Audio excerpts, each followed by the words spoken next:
தமிழகத்தில் உள்ள 39 நாடாளுமன்ற தொகுதிகளுக்குமான தேர்தல் கடந்த 19ஆம் தேதி நடந்து முடிந்துவிட்டது. இதன் பிறகு தேசிய அரசியல் கட்சிகளிடம் தமிழகம் தொடர்பாக பேச்சு எழுவதற்கு எந்த வாய்ப்பும் இல்லை என்றுதான் கருதப்பட்டது. ஆனால் அதற்காக யாரும் கவலைப்பட தேவையில்லை.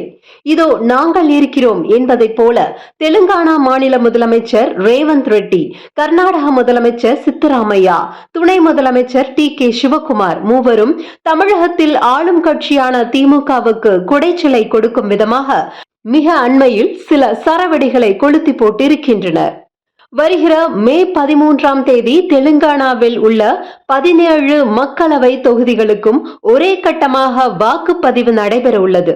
இதற்காக சமீபத்தில் தனியார் டிவி செய்தி சேனல் சார்பில் நடத்தப்பட்ட நிகழ்ச்சி ஒன்றில் கலந்து கொண்டு பேசிய ரேவந்த் ரெட்டியிடம் சனாதானத்தை ஒழிக்க வேண்டும் என தமிழக அமைச்சர் உதயநிதி கூறியது பற்றி கேள்வி எழுப்பப்பட்டது. இதற்கு பதிலளித்த அவர், தெலுங்கானா முதலமைச்சராகவும் மாநில காங்கிரஸ் தலைவராகவும் சொல்கிறேன், சனாதானம் குறித்த உதயநிதியின் பேச்சு தவறு. அதற்கு அவர் பொறுப்பு ஏற்க வேண்டும். இதற்காக அவர் மீது உரிய நடவடிக்கை எடுத்து தண்டிக்கப்படவும் வேண்டும். அனைத்து மத உணர்வுகளுக்கும் மதிப்பு அளிப்பதுடன் இடையூறு செய்யாமல் அனைத்து நம்பிக்கைகளையும் நிலைநிறுத்த வேண்டும். அவருடைய இக்கருத்தை இந்தியா கூட்டணி கட்சியினர் ஏற்றுக்கொள்ளவில்லை. அது அவரின் தனிப்பட்ட சிந்தனை என்று அதிரடி காட்டினார். ஏற்கனவே கடந்த செப்டம்பர் மாதம் சென்னையில் நடந்த முற்போக்கு எழுத்தாளர்கள் சங்க மாநாட்டில் பேசிய அமைச்சர் உதயநிதி, மலேரியா, டெங்கு, கொரோனா நோய்கள் போல் சனாதானத்தையும் ஒழிக்க வேண்டும் என்று குறிப்பிட்டிருந்தார். இது நாடு முழுவதும் பெரும் அதிர்வலையை ஏற்படுத்தியது. இந்த பேச்சுக்கு மேற்கு வங்க முதலமைச்சர் மம்தா பானர்ஜி உடனடியாக கண்டனம் தெரிவித்தார். மேலும் காங்கிரஸ் மற்றும் ஆம் ஆத்மி கட்சிகளின் 2ஆம் நிலை தலைவர்களும் இதை அப்போது வன்மையாக எதிர்த்தனர். இந்த நிலையில்தான் தற்போது தெலுங்கானா முதலமைச்சர் ரேவந்த் ரெட்டியும் கடும் எதிர்ப்பு தெரிவித்துள்ளார். அந்த மாநிலத்தில் நாடாளுமன்ற தேர்தல் நெருங்கும் நிலையில் காங்கிரஸ் தலைவர் ஒருவரின் இக்கருத்து முக்கியத்துவம் வாய்ந்ததாக பார்க்கப்படுகிறது. இதேபோல் கர்நாடக முதலமைச்சர் சித்தராமையா சாம்ராஜ் நகரில் செய்தியாளர்களிடம் பேசும்போது, காவிரியில் இருந்து தமிழகத்திற்கு ஒரு சொட்டு தண்ணீர் கூட தரமாட்டோம், ஏனென்றால் நாங்களே இங்கே காய்கிறோம், தமிழ்நாட்டிலிருந்தே யாரும் தண்ணீர் கேட்கல, இதுல பத்திரிகைக்காரங்க நீங்க மட்டும் ஏன் கேள்வி கேட்கிறீங்க என்று செய்தியாளர் ஒருவரிடம் கேட்கும் வீடியோ காட்சி தற்போது வைரலாகி வருகிறது. சில நாட்களுக்கு முன்புதான் கர்நாடக துணை முதலமைச்சர் டி.கே. சிவகுமார் பெங்களூருவில் செய்தியாளர்களிடம் கூறுகையில், நாங்கள் எதிர்க்கட்சியாக இருந்தபோது மேகதாது திட்டத்திற்காக போராட்டம் நடத்தினோம். அதற்கு பணிந்து அப்போது ஆட்சியில் இருந்த பாஜக 1000 கோடி ரூபாய் ஒதுக்கியது. பெங்களூருவில் குடிநீர் பிரச்சனை ஏற்பட்டுள்ளது. மழை பெய்யாததால் ஆழ்துளை கிணறுகள் வறண்டு விட்டன. மேகதாது திட்டத்தை அமல்படுத்தினால்தான் பெங்களூருவுக்கு குடிநீர் வழங்க முடியும். அதனால் மத்தியில் காங்கிரஸ் தலைமையில் இந்தியா கூட்டணி ஆட்சி அமைந்ததும் மேகதாது திட்டத்தை அமல்படுத்துவோம். இந்த திட்டத்தால் தமிழ்நாட்டிற்கும் பயன் கிடைக்கும். இத்திட்டத்திற்கு உச்சநீதிமன்றமும் ஆதரவாக கருத்து கூறியுள்ளது என்று ஒரு சர்ச்சை கருத்தை வெளியிட்டார். இதற்கு தமிழக முதலமைச்சர் ஸ்டாலின் உடனடியாக எதிர்வினையாற்றுவார் என்ற எதிர்பார்ப்பு எழுந்தது. ஆனால் தமிழக நீர்வளத்துறை அமைச்சர் துரைமுருகன் மட்டும் அப்படியெல்லாம் எதுவும் நடந்து விடாது, உச்சநீதிமன்ற உத்தரவு நமக்கு சாதகமாக உள்ளது என்று குறிப்பிட்டார். இதில் ஒரு ஆச்சரியமான விஷயம் என்னவென்றால், தமிழகத்தில் தேர்தல் நடப்பதற்கு ஒரு நாளைக்கு முன்பாக சொல்லி வைத்தார் போல தென் மாநில காங்கிரசின் 3 பெரும் தலைவர்களும் சர்ச்சைக்குரிய விதமாக பேசிய போதிலும் அதை தமிழகத்தின் பிரபல டிவி செய்தி சேனல்களோ முன்னணி நாளிதழ்களோ வெளியிட்டதாக தெரியவில்லை.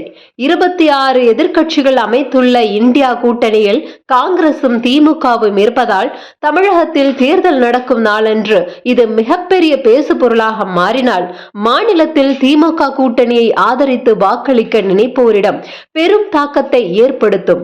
அது கூட்டணியின் வெற்றி வாய்ப்பை பெரிதும் பாதிக்கலாம் என்று கருதியோ என்னவோ தமிழகத்தில் உள்ள திமுக ஆதரவு ஊடகங்கள் எதுவும் இதை பெரிதுபடுத்தவில்லை என்றே கருத தோன்றுகிறது. அதே நேரம் தமிழகத்தில் நாடாளுமன்ற தேர்தல் நடந்து முடிந்த பின்பு தெலுங்கானா முதலமைச்சர் ரேவந்த் ரெட்டியும் கர்நாடக துணை முதலமைச்சர் டி.கே. சிவகுமாரும் தெரிவித்த கருத்துக்கள் தற்போது பெரிய அளவில் பரப்பப்பட்டு வருகிறது.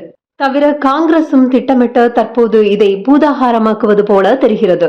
ஏனென்றால் அடுத்து நடைபெற இருக்கும் 6 கட்ட தேர்தல்களில் பெரும்பாலான தொகுதிகள் வட மாநிலங்களை சார்ந்தவை.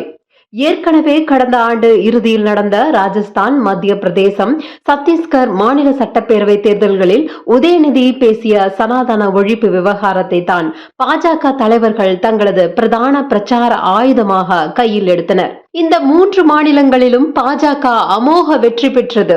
தமிழக அமைச்சர் உதயநிதியின் சனாதன ஒழிப்பு பேச்சுதான் பாஜகவின் வெற்றிக்கு முக்கிய காரணமாக அமைந்தது என்று வட மாநில ஊடகங்கள் செய்தி வெளியிட்டன. இதை காங்கிரஸ் தலைமையும் உணர்ந்து கொண்டது.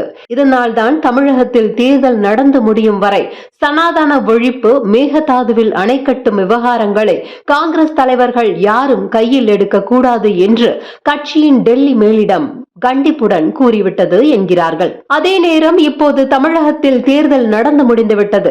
இனி வட மாநிலங்களில் வெற்றி பெற வேண்டும் என்றால் பாஜக போல சனாதனம், தர்ம ஆதரவு நிலைப்பாட்டை எடுத்தால் மட்டுமே இந்தியா கூட்டணிக்கு வெற்றி வாய்ப்பு கிடைக்கும் என்பதால் தெலுங்கானா முதலமைச்சர் ரேவந்த் ரெட்டி மூலம் அதை காங்கிரஸ் தனது பிரம்மாஸ்திரமாக கையில் எடுத்திருப்பது போல் தெரிகிறது. ஏனென்றால் தெலுங்கானாவிலும் கர்நாடகாவிலும் சனாதன தர்மம் குறித்து பாஜக தீவிர பிரச்சாரம் செய்தால் அது தங்கள் கூட்டணிக்கு தோல்வியை தந்துவிடலாம் என்று கருதி காங்கிரசும் தற்போது தமிழக அமைச்சர் உதயநிதியை விமர்சிக்க தொடங்கி இருக்கிறது என்று நினைக்க தோன்றுகிறது. இன்னொரு பக்கம் இது இந்தியா கூட்டணியிலிருந்து திமுகவை வெளியேற்றுவதற்குரிய ஒரு நடவடிக்கையாக இருக்குமோ என்ற சந்தேகமும் எழுகிறது. கர்நாடகத்தை பொறுத்தவரை அங்கு காங்கிரஸ் ஆட்சி நடக்கும் நிலையில் அந்த மாநிலத்தில் மொத்தம் உள்ள 28 தொகுதிகளில் வருகிற 26ஆம் தேதியும் மே 7ஆம் தேதியும் 2 கட்டங்களாக தேர்தல் நடக்க இருக்கிறது. இதில் குறைந்தபட்சம் 22 இடங்களை கைப்பற்றி விட வேண்டும் என்று முனைப்புடன் காங்கிரஸ் செயல்பட்டு வருகிறது. அங்கு சனாதன தர்ம ஆதரவு பேச்சுடன் மேகதாதுவில் அணை கட்டும் விவகாரத்தையும் பிரச்சாரமாக மேற்கொண்டால் இந்த வெற்றியை பெற்றுவிட முடியும் என்று கர்நாடக காங்கிரஸ் கணக்கு போடுவதாக தெரிகிறது. அதை மனதில் வைத்தே டி.கே. சிவகுமார் மத்தியில் காங்கிரஸ் ஆட்சி அமைந்ததும் மேகதாதுவில் அணை கட்டுவோம் என்று ஓங்கி அடிக்கிறார். ஆனால் தமிழகத்தில் திமுகவோ காங்கிரஸோ அல்லது அதன் கூட்டணி கட்சிகளான விசிக, மார்க்சிஸ்ட், இந்திய கம்யூனிஸ்ட், மதிமுக ஆகியவையோ தெலுங்கானா முதலமைச்சர் ரேவந்த் ரெட்டிக்கும் கர்நாடக துணை முதலமைச்சர் டி. சிவகுமாருக்கும் இதுவரை தங்களது கண்டனத்தை பெரிய அளவில் பதிவு செய்ததாக தெரியவில்லை. இந்த அமைதி மிகுந்த ஆச்சரியம் அளிப்பதாக இருக்கிறது என்று மூத்த அரசியல் நோக்கர்கள் கூறுகின்றனர். இவர்கள் சொல்வது ஆழ்ந்து யோசிக்கக்கூடிய ஒன்றாகவும் இருக்கிறது. இதுபோன்ற செய்திகளை மேலும் தெரிந்து கொள்ள எங்களது யூடியூப், ஃபேஸ்புக் மற்றும் ட்விட்டர் ஆப்களை சப்ஸ்கிரைப் செய்யவும்.